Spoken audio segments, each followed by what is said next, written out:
GhostBond adhesives are amazing because they're made with only 3 simple ingredients. They're free of latex and parabens, manufactured under strict EU guidelines, and designed to give you a strong, long-lasting bond. Now let's break down the application process step by step. Take a small amount of adhesive.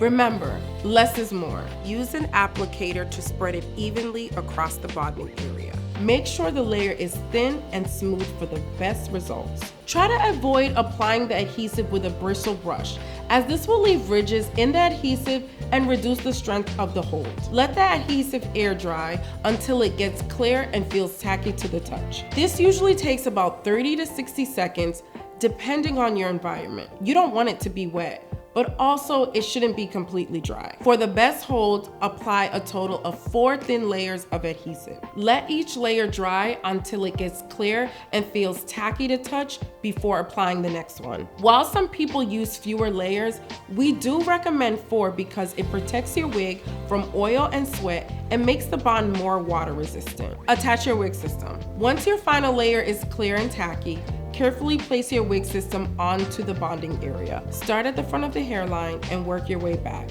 pressing the wig down gently but firmly as you go. Secure and smooth. Use your fingers or comb to press the edges of your wig system down and smooth them into place. This ensures the adhesive bonds evenly and gives you a seamless finish. And that's it. GhostBond's adhesives are designed to work in all types of conditions, from heat and humidity to active lifestyles. With 4 thin layers, you'll get a strong, secure bond that lasts, while also protecting your unit from oil and sweat.